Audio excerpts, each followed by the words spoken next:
Well, welcome again, everyone. Thank you for joining us for OA Week 2025. My name is Courtney Witkowski, and I'm a GOA-ON Secretariat member. Please note that this session is being recorded. OA Week is sponsored by 4 organizations.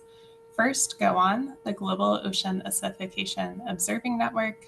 Second, NOAA, the United States National Oceanic and Atmospheric Administration. Third, the IAEA, OAICC, the International Atomic Energy Agency, Ocean Acidification International Coordination Center.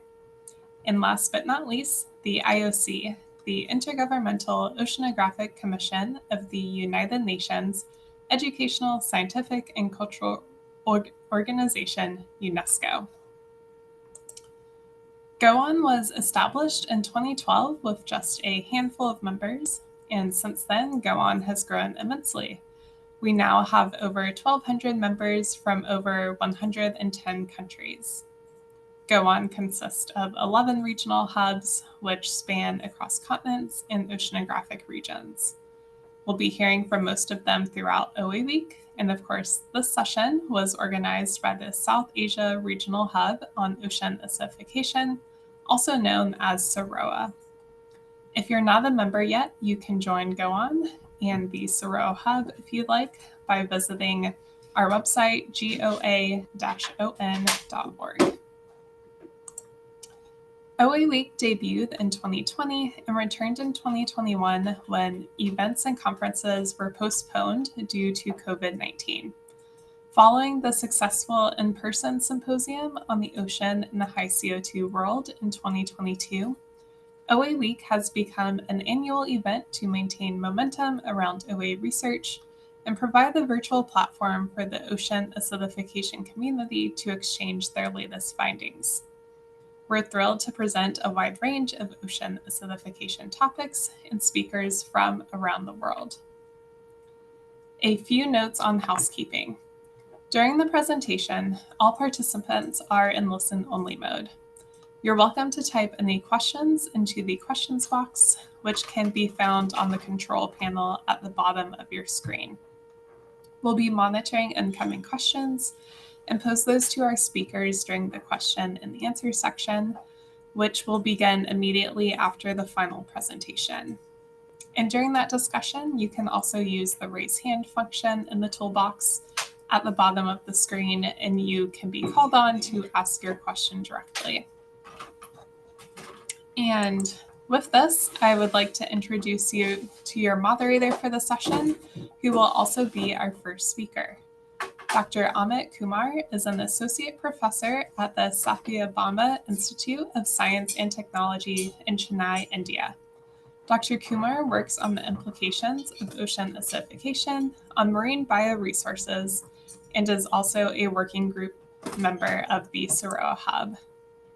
And with that, I will turn it over to you, Amit. Thank you. Thank you for introducing. And thanks to all the audience for tuning in around the globe. And this session is titled Progress in Ocean Acidification Research Across South and Southeast Asia. So before I introduce you to the session, let me first again give you a very warm welcome for joining SAROA Hub session in GOA-ON OA Week. In this session, we will be seeing recent developments, including the progress made toward measurement of carbonate chemistry of coastal ocean representing South and Southeast Asia will be highlighted.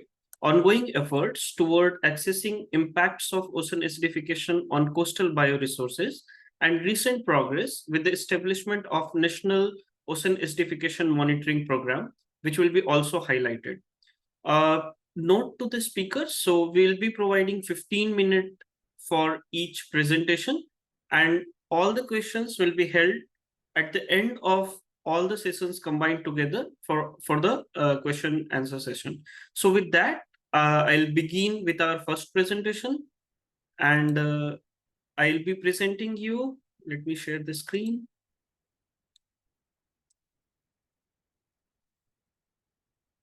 Is the screen visible? Yes.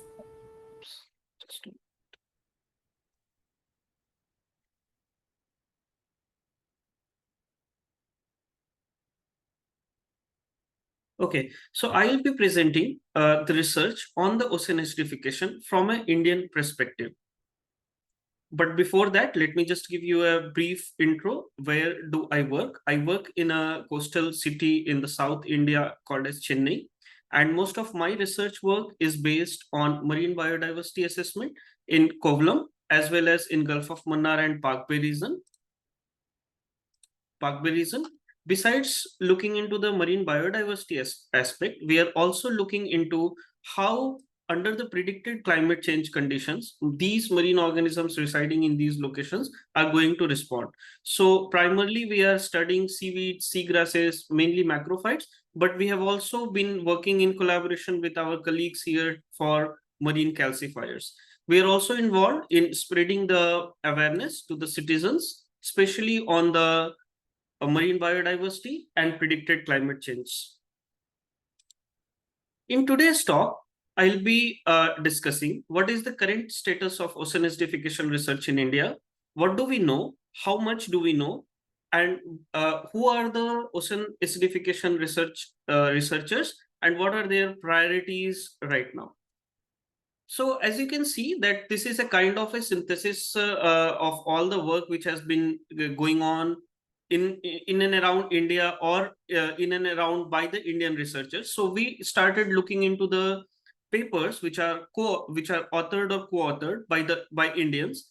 And thanks to the Ocean Acidification International Coordination Center, we do have a database for looking into the ocean acidification biological response data in Pangea database, where almost 1600 papers are there. And we identified the paper which belonged to either India or by the Indian authors. Also in the OAICC, there is a library which is consisting of almost 10,000 publication. So we screened even there. And of course, in two very known databases, one is Scopus and one in the Web of Science. We use the keywords such as ocean acidification, lowered pH condition, acidifying ocean, elevated carbon dioxide, short form of carbon dioxide, CO2, carbonate chemistry, cell decalcification, and we have given the condition and India so that we can be able to segregate the papers which are coming out from India. In the affiliation, we have also given India, and duration. Both the databases do have most of the papers from 1991, which is pretty much good because we have a coverage of almost 35 years from there. We found that as on 10th October 2025, we had 55, 61, 240, and 1950 publications in OAICC portal, in the library of OAICC, Web of Science, and Scopus respectively. So majority of the papers from the OAICC and the group library were found in the Web of Science and the Scopus. So we looked into it, we segregated the papers. The non-indexed papers as well as the predatory papers were excluded at this point of time. We combined the papers which were remaining using the R program and bibliometrics package, and we finally got almost 1828 publications after removing all the duplicates. We again applied the stringent inclusion and exclusion criteria in order to, because we know that carbon dioxide, CO2, pH, carbonate, decalcification, these are very common terms used in a lot of paper which belongs to pure chemistry or nanoscience or mathematical model, or sometime even in the biomedical sciences, which are not relevant for the ocean acidification as per for this particular studies. So we applied those criteria and carefully examined the title and the abstract and removed them. As a result, we were remained with 357 publications. Now let us just quickly look into the statistics of those 357 paper. Those 357 paper were published in 169 different journals or books or book chapters. The publication is increasing with a annual growth rate of close to 13%. If we look that those 357 papers are authored by 2,350 authors, and 12 of those publications are single authored paper. If we look into the document type, almost 35 to 36% of the publications are not primary research articles. With that, what I mean is that those are either book chapters or review articles but not directly done research papers. So that left close to 240 papers with the research article that we dug upon deeply and then tried to find out the kind of the research which is going on in India. Again, coming back to the evolution of the research, what is happening? If we look into the time scale, there is a close to 13% annual increase in the number of the papers which are using ocean acidification either in the title or the abstract. And that for almost till 2010, we had very, very few such papers. But after that, we can see that a huge increase has happened. Similarly, in the initial ages, initial era of the timeline which we have taken, most of the studies were focused on carbon flux, on the carbonate chemistry, on water chemistry, uh, understanding those physical, chemical, and biogeochemical processes. Over the year, if we look into 2024-25, many of the researchers have also started to do the research on understanding the response of ocean acidification or high carbon dioxide on the physiology of the marine organisms. So we will quickly look into those.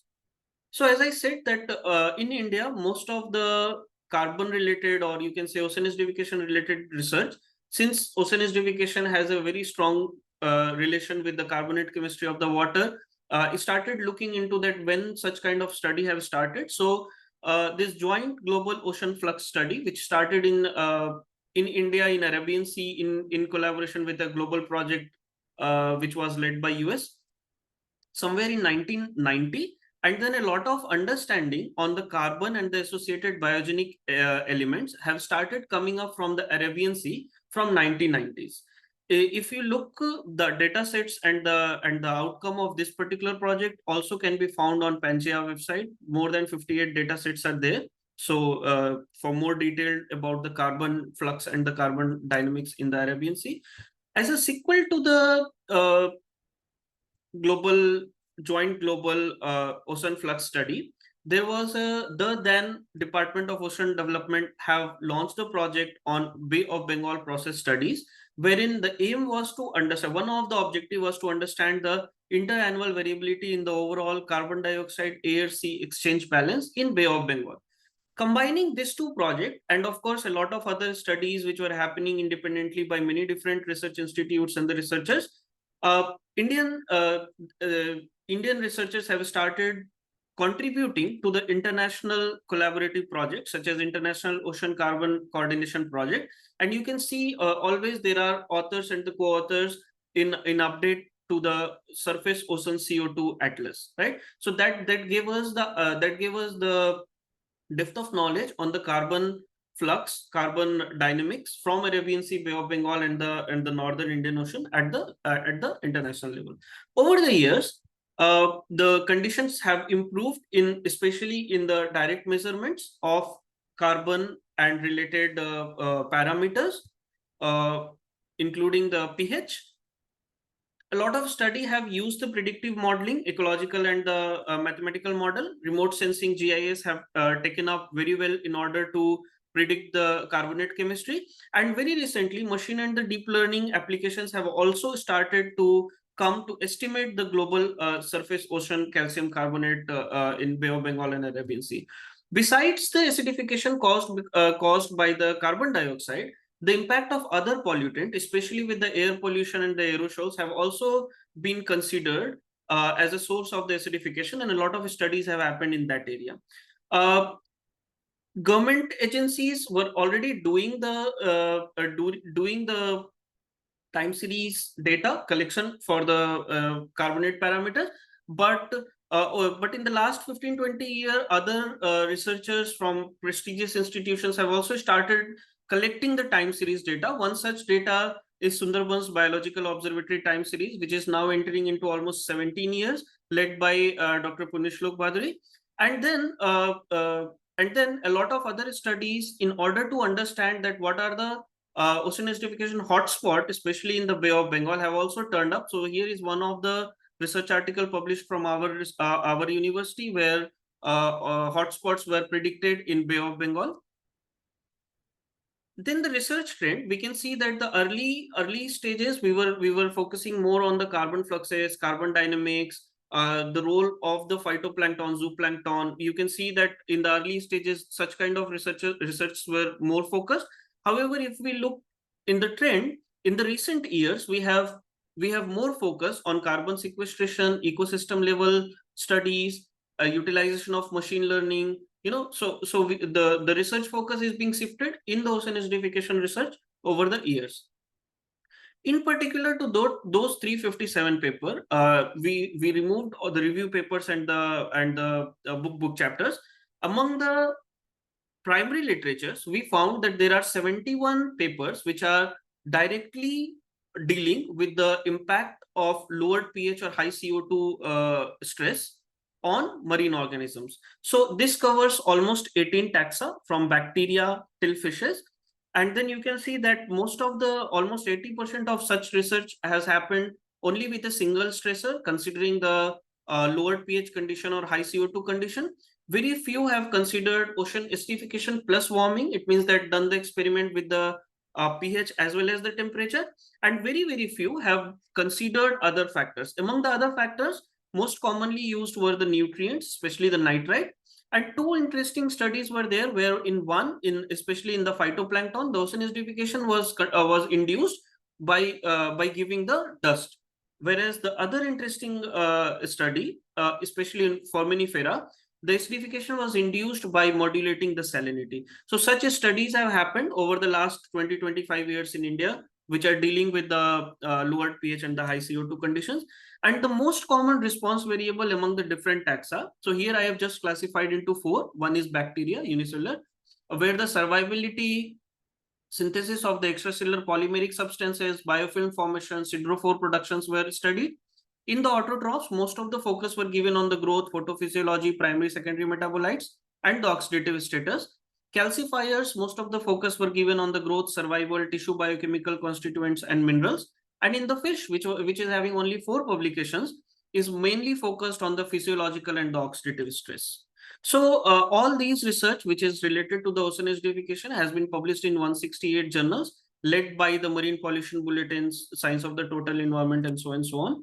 And since most of the early studies were led by institute like CSIR, NIO, MOES institutions, CSIR, PRL. So all these institutions, so you can see that the major contributor from India in ocean acidification research is NIO, CSIR labs, MOES, and so on. However, over the year, the studies, especially the impact of the ocean acidification on the physiology of the organism, other institutes are also picking up. And you can clearly see that the author collaborative network, if you which came out from the biblioshiny package in the bibliometrics, you can see that there is a segregation of groups who are doing the work and then collaborating among them, but not overall among the different organizations or the researchers across the different organization.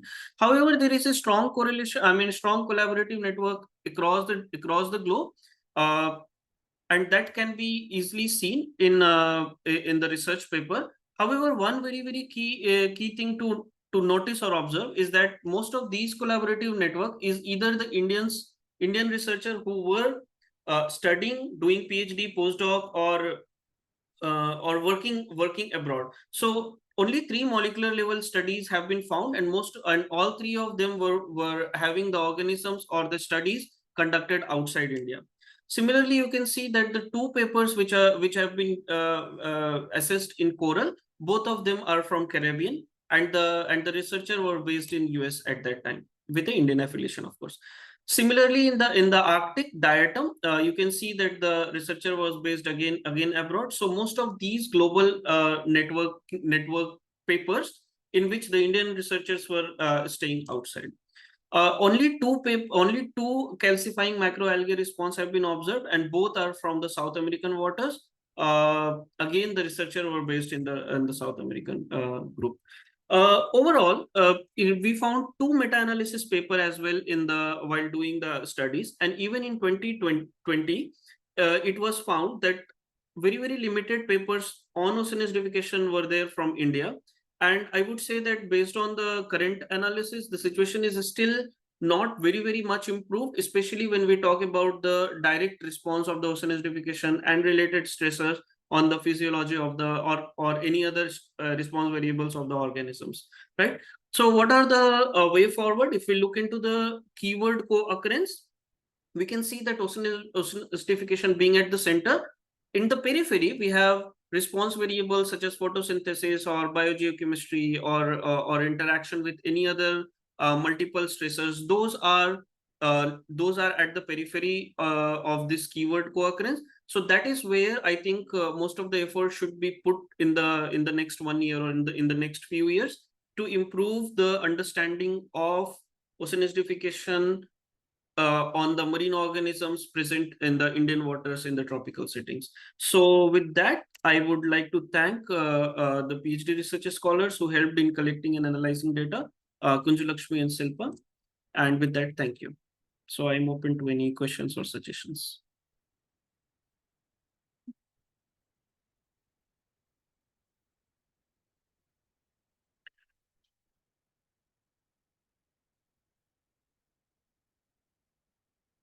Okay, so since I am also moderating the session, so what I will do is I will introduce the second speaker, and of course the question answer session we will take in the end. So I'd like to introduce now Miss P.H. Ashanka from Center for Marine Science and Technology at University of Sri Jayewardenepura in Sri Lanka.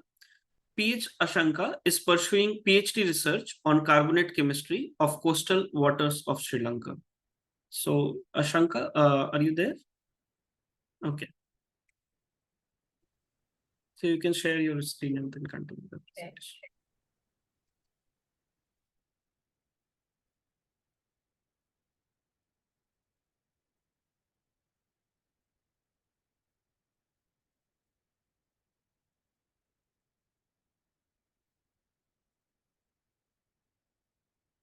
Hello everyone.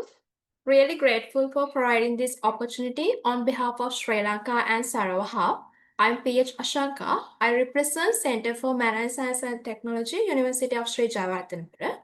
Actually, Sri Lanka is at an early stage in ocean acidification studies with limited experiences, but we have initiated the ocean acidification studies in Sri Lanka so that we can expand our understanding.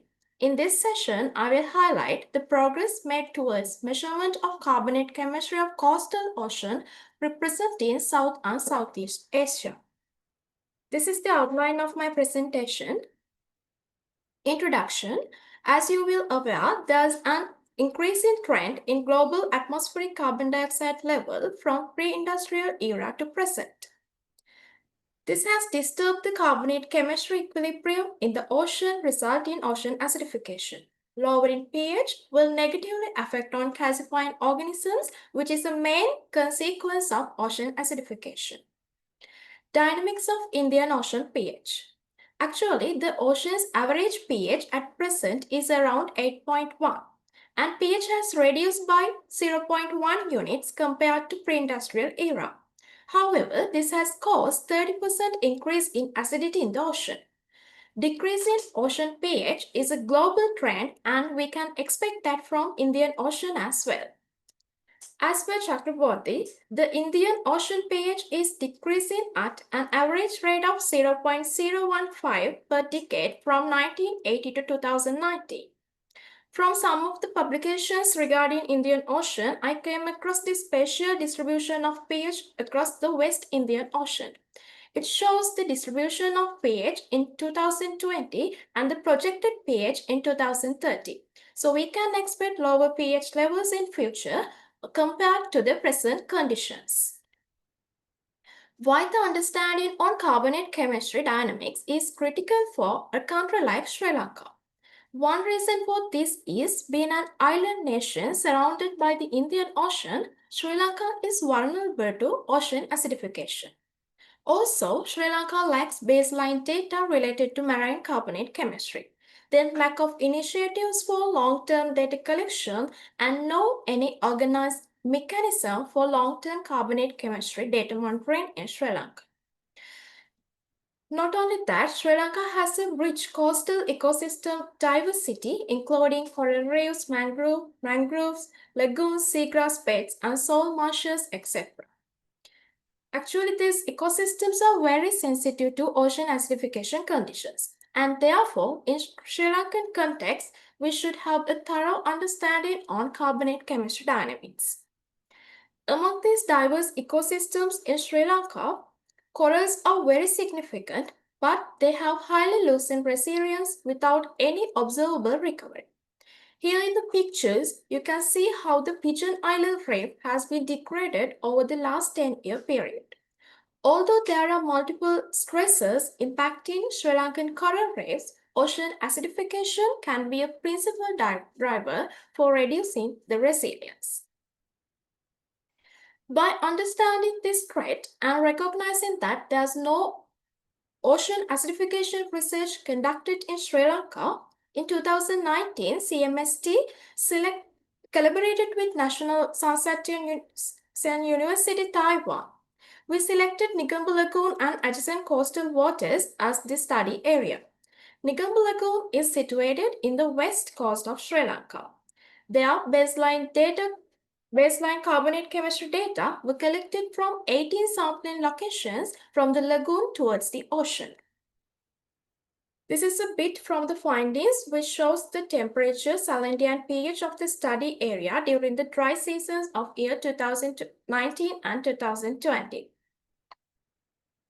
Later in 2023, we repeated sampling in Negombo Lagoon and nearby coastal waters, but with fewer sampling stations.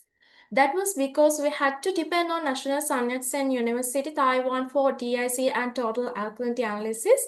Therefore, we had limitations in the number of affordable samples for the analysis. That was the reason behind the lower number of sampling stations in the study at that time.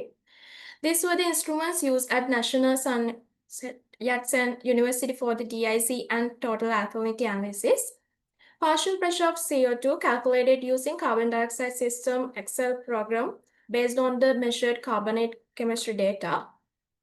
Here I will present few of our findings on the variation of carbonate chemistry parameters in year 2019 and 2023. If we consider temperature in 2019 was significantly higher than that in 2023. Also, if we get DIC analysis, actually DIC values have increased over time, especially at coastal sites. This overall increase indicates that the increase of carbonate levels in water likely linked to this change in seawater chemistry. Here you will notice that there's a continuous increase in both salinity and total alkalinity when it goes from the lagoon towards the coastal waters in both years. This shows the variation of pH and partial pressure of CO2 in the lagoon and the coastal waters. In 2025, we have initiated ocean acidification research with a redesigned sampling strategy, including more representative number of sampling stations. Here we selected sampling locations in a way to represent different ecosystems such as seagrass, mangroves, coral reefs, etc. We have already conducted the pilot visit during the wet season in 2025. This is what we do recently. Assess the current status of pH and carbonate chemistry parameters, then compare the data between different coastal and marine ecosystems. And also, we plan to assess the vulnerability of organisms to ocean acidification using mesocosm experiments as well. This is how we did sampling and obtained field measurements during the pilot visit. These are some of the findings obtained from first pilot visit in 2025. Here it shows the temperature and pH variation in the Negombo Lagoon. This shows the salinity and total alkalinity variation.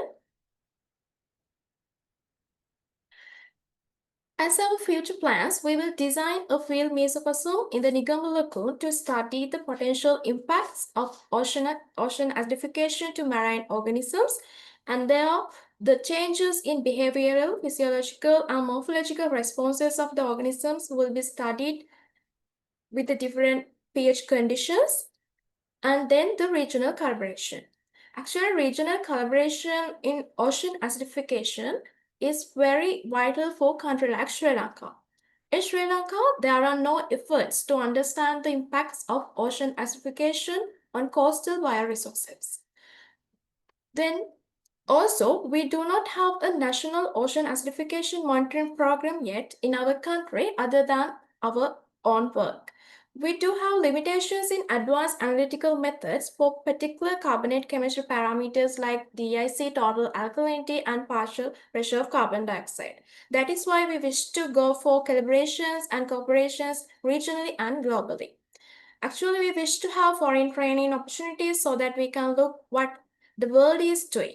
Also, we think it is very important to have some common methodologies in ocean acidification research across South Asia so that our data can be compared in a common platform. Okay, by highlighting the importance in regional collaboration for a country like Sri Lanka, I will wind up my presentation. And finally, thank you.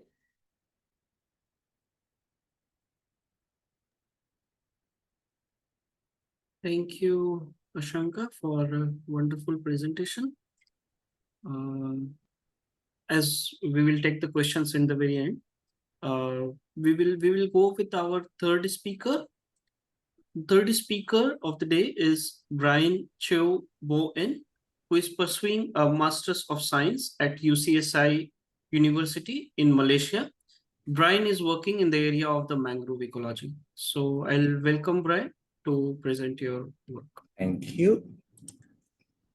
Let me share my slide. Okay, so let me introduce myself again. My name is Brian. I'm from UCSI University. So today I will share collaborative actions towards the ocean acidification in the Southeast Asia region. Okay. Let me share the next slide.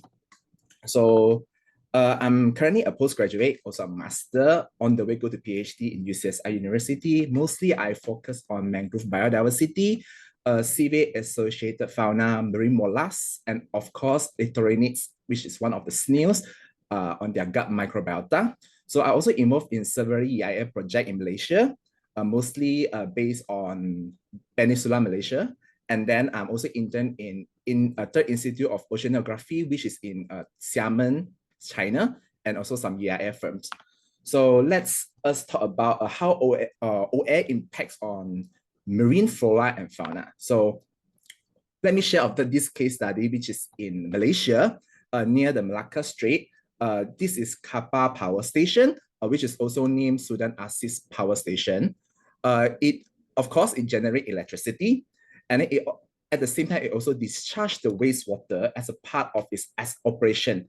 So this discharge, it will lead to the thermal discharge and also show a significant changes in zooplankton structural community. So one of the study, which is from my supervisor, so you can see is over the 30 years, the overall species richness and the alpha diversity of the zooplankton did not change significantly. However, its compositions, especially the community, did change notably by shifting towards species that are more tolerant and resilient to the outer environment conditions such as high temperature, the increase of nutrient enrichments, and low dissolved oxygen. This means that while the numbers of species stay relatively stable, but the dominant species change, indicating there's a community restructuring rather than the simple loss of the diversity. So you can see from here, so you can see the large body coastal and estuarine calanoid copepods, which is on the right side. There are decline in relative abundance, while in the opportunistic and resilient species, which is on the right side, left side, so it remains stable and largely unaffected. So it actually changed, even though it just SST, which is a seawater surface temperature. And then we also know that the SST somehow link or indirectly impact to the ocean acidification. So it's important to know that what is the changes on the zooplankton community, while the SST impact on the community structures. So how about the fish larvae? So we know that the fish larvae abundance, especially in Klang Strait, the abundance is stable. So it shows the resilience adaptability, especially in those fish like gobiidae and clubidae. But at the same time, the larva fish abundance is decreased at the impact site, which near the power station. But there is a higher abundance in those areas which are far from the impact site. So it creates a complex outcome.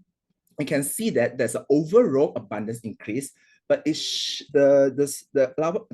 fish larvae has shifted from the impact site to the site that is far from the impact area, especially when there's a lower sea surface temperature and high pH. So how about the diet behavior? Because zooplankton is an important the food source for the fish larvae. So how is it changed? So we know that the fish larvae still feed on the copypods, but it shift from the large body copypod to the small body copypod. It showed an adaptations which that change their diet and also show the feeding flexibility. But some of the fish which are feed on detritus and polychaetes larvae are unaffected. So it's actually come to why I want to share this, because just now I also explained that SST and OA actually it's related, they are linked.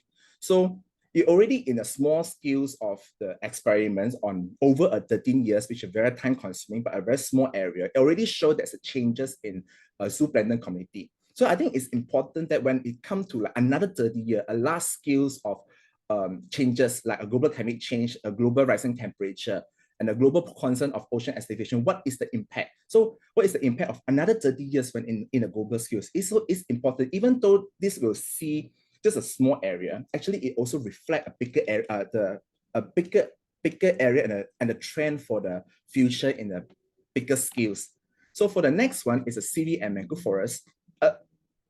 We know that actually flora react differently with compared to the fauna. So seaweed and mangrove forest actually is a ecosystem which can act as a buffer for ocean acidifications. So they have different mechanism, of course, and then they're also using a different carbon type, which mangrove using the sedimentary organic carbon, while the seaweed are using the dissolved inorganic carbon. So they have different challenges. So right now in Malaysia, we was facing the deforestation on commercial on mangrove forest, but we are trying to recover it from the deforested condition.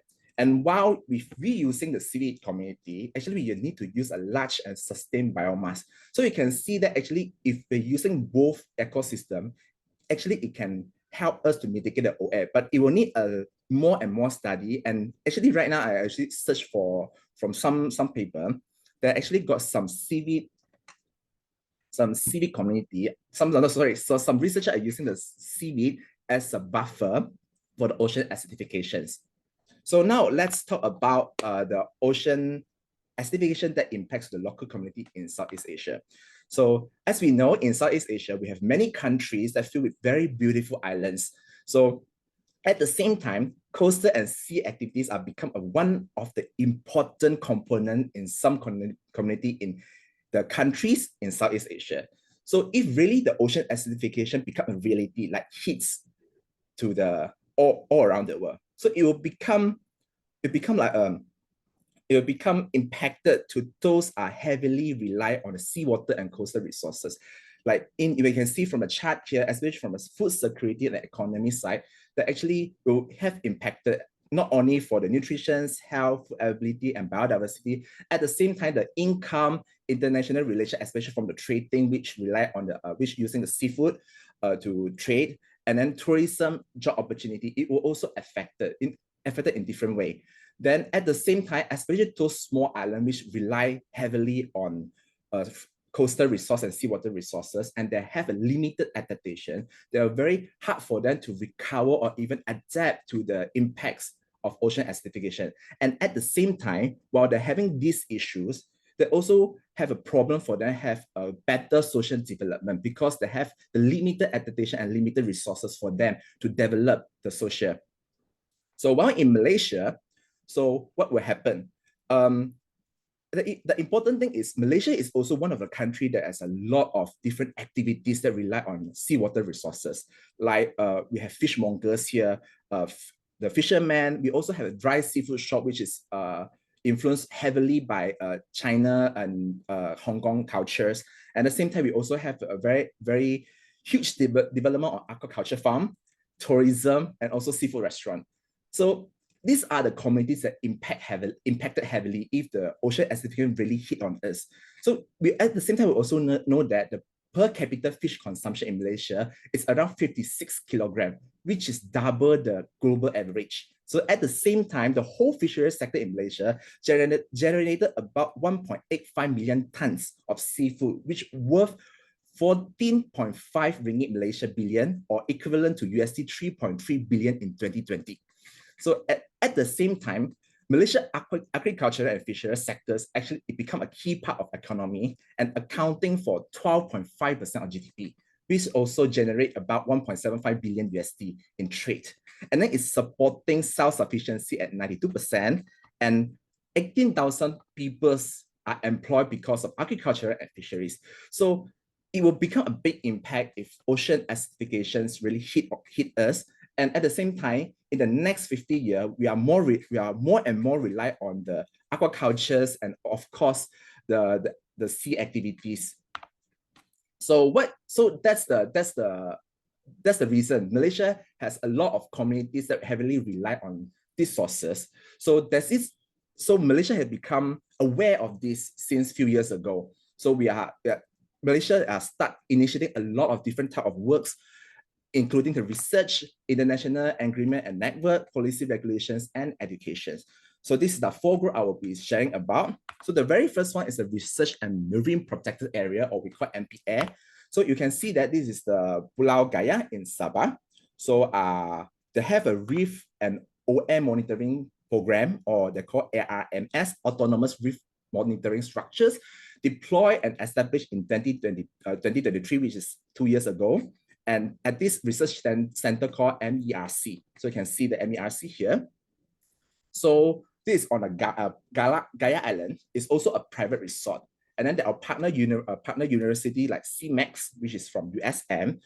They has a first sustained OM monitoring site in Southeast Asia and supply in situ carbonate chemistry with ecological data. So the next one is the MPA. So formally established on 2016. So it's a marine area which is around 900,000 hectares across the 3 districts here. You can see from Kudak, Kota Marudu, and Pitas. So this is MPA, which is a conserved area to protect the marine biodiversity, including the mangrove forest, coral reef, coastal area, and of course the rare endangered marine species such as sea turtles. And also they have a sustainable development there, including the traditional and commercial fishery, cage culture, and civic culture. At the same time, they also try helping the local community to alleviate the poverty there. So it's a multidisciplinary activities to go on in these 2 Mustafa Park. So the next one will be the international agreement just not long ago in 2024.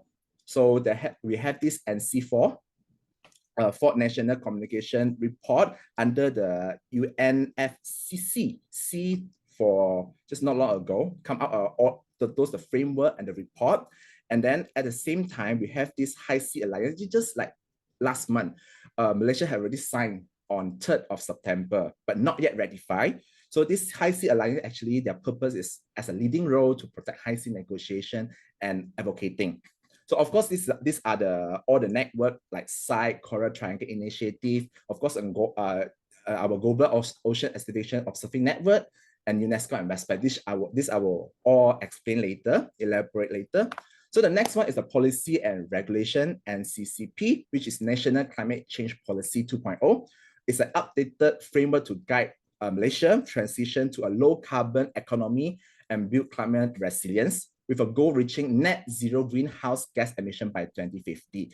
So the policy is structured around 5 strategic thrusts, 15 strategies, and 92 key actions to strengthen governance, promote low carbon development, enhance climate adaptation, mobilize finance, and at the last, foster global partnership. So it also aligns with the other national initiatives like the National Energy Transition Roadmap, NETR, and will form the foundation for the upcoming climate change bill. So this NCCP 2.0 is actually established by our Ministry of Natural Resources and Environmental Sustainability, launched last year, 2024. So another one I also want to highlight is this one, our National Policy on Biological Diversity, 2016 to 2025. I believe we will have the new one next year, or maybe this year. So actually this one provide a directions and a framework for us to conserve our biodiversity and use it as a sustainability in the face of increasing complex challenges.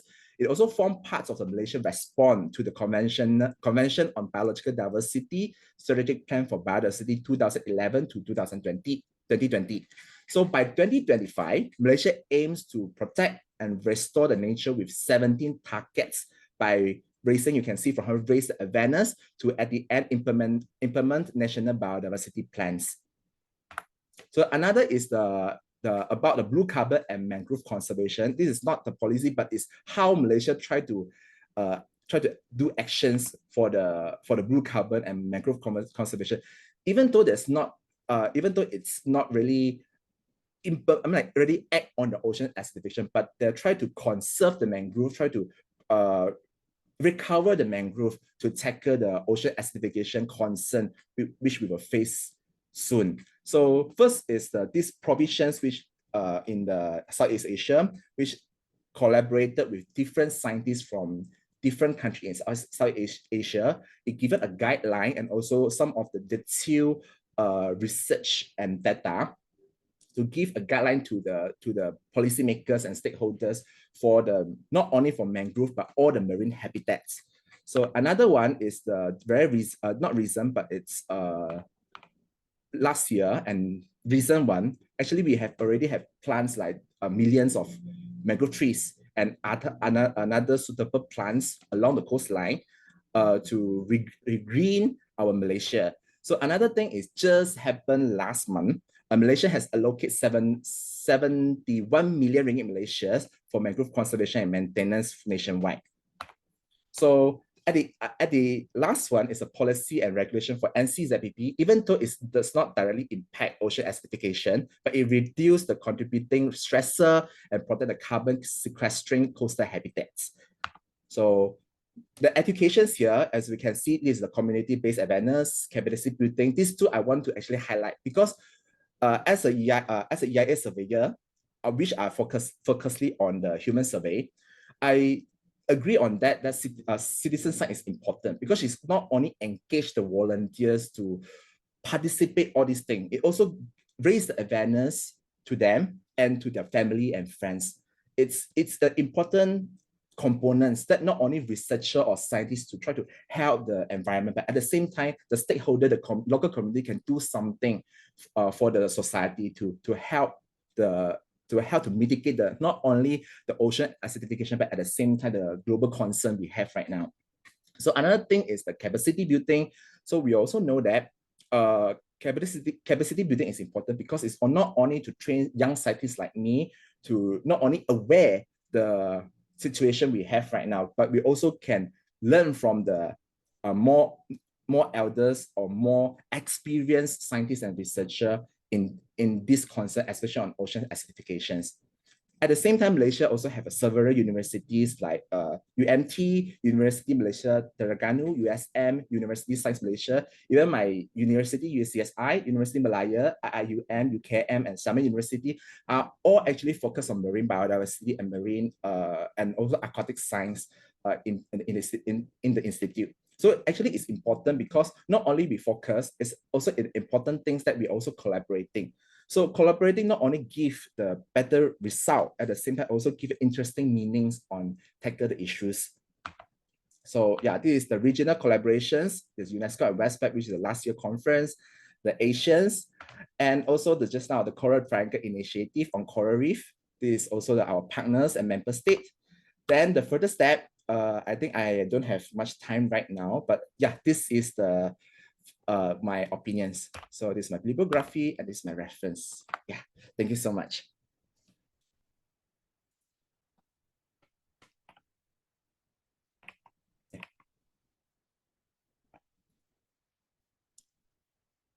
Thank you, Brian, for your wonderful talk.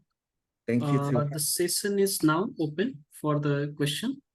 Anybody who is having question can raise the hand, or otherwise you can even type the questions in the chat, and we'll be taking the questions.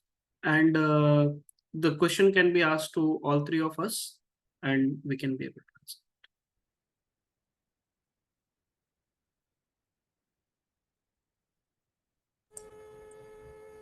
It looks like we have a few questions that came into the Q&A Yes. box.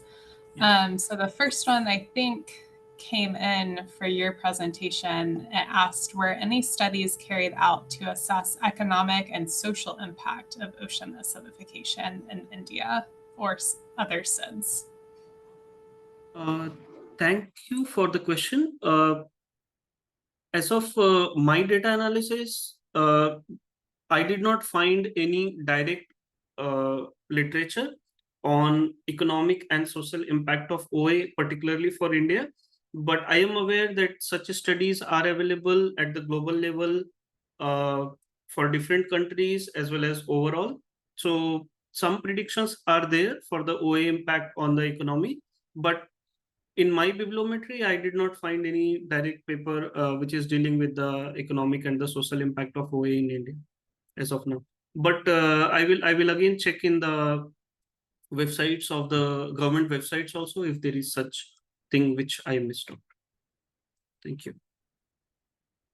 So the second question is, I think it's for Ashanka.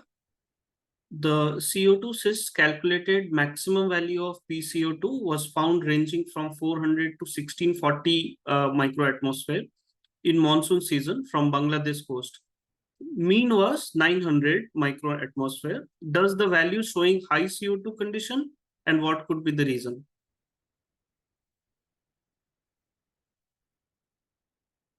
You are mute. You have to unmute yourself.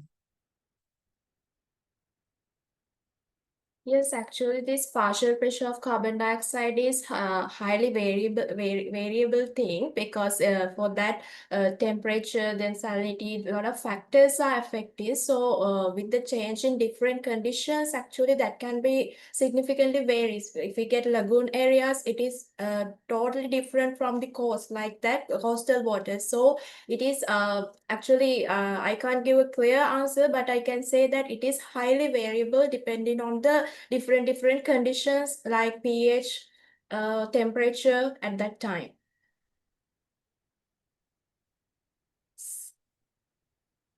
There is another question. Do you conduct sampling both during the day and the night?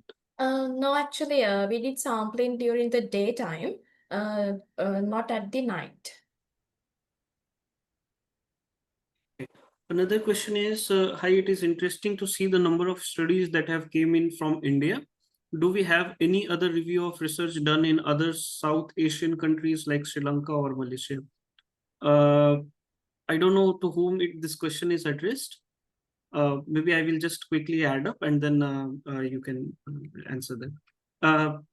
Globally, a lot of meta-analysis, bibliometric analysis has been done at a global scale, and that is there, out there, irrespective of each countries. But I also think that there are specific bibliometric analysis done for many countries. I personally am not aware that if there is anything available for Sri Lanka or Malaysia. So maybe Brian and Ashanka, you can add if you are aware. Hi. So for Malaysia, I do not done any reviewing, but I think it's a good questions.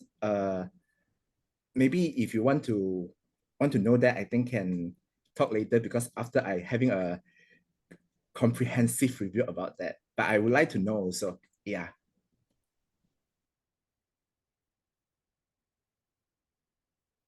Ashanka, do you want to add? Are you aware?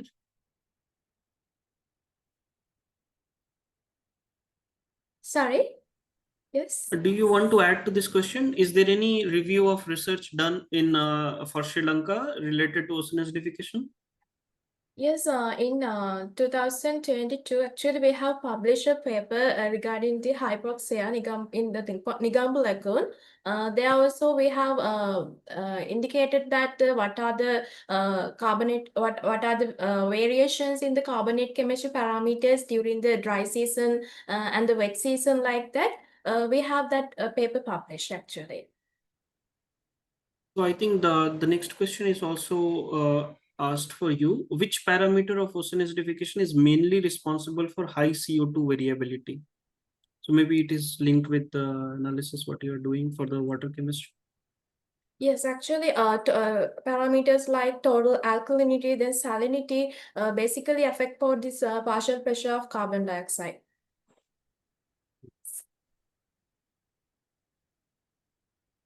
So, any more questions from the audience? I did receive one more question in the chat. It says, what approaches have worked best for gaining community buy-in for ocean acidification research or raising awareness in local communities? If any of the speakers can speak to that. Brian, do you want to take that question? Yeah, sure. For Malaysia, in Malaysia, actually, there's got a lot, quite a several of NGOs that involving with universities, especially USM. One of the NGOs is Reef Check. So there have several of local communities which have the diving skills. They were asking for the locals to help them to do the coral reef checking. At the same time, it's also measure the pH of the water. So this involvement is not only just to make the awareness, at the same time also train them to be participating in this project. So another one is there's a lot of EIA project when it involved in coastal development. We always implemented that to raise awareness and let them to participating in the very simple data collections like pH, temperatures. Not this actions is not only just to train them. At the same time, also let them know development is need to be ongoing. But at the same time, we also want to want to conserve, preserve the environment as much as possible when the development is going on. So yeah, there are actually quite several projects, not only from the NGOs, at the same time in the private sectors, like those developments, either government or private sectors, they are actually doing this. Yeah, so I think that's a good input when it come to the local involvement. Yeah. Yep. I think that's all. Yeah. Okay. Maybe when we are talking about this local communities, many such activities like, let's say, seagrass restoration, seaweed farming, promoting those kind of thing also make them aware that and make them like monitor the water quality parameters of the nearby waters, and thereby we can be able to get long-term data. So that is one way. One question is it there in the question answer. What is the contribution of nutrients in ocean acidification? So again, it depends on what nutrients are we talking about. Nutrient can cause a lot of direct influences on the acidification, like reducing the pH and thereby causing the impact on the organism. Or otherwise, nutrients can also promote the, let's say, algal, eutrophication, so algal bloom, and thereby affect the water quality of the local area. So again, affect the acidity of the seawater. So that is briefly you can understand that.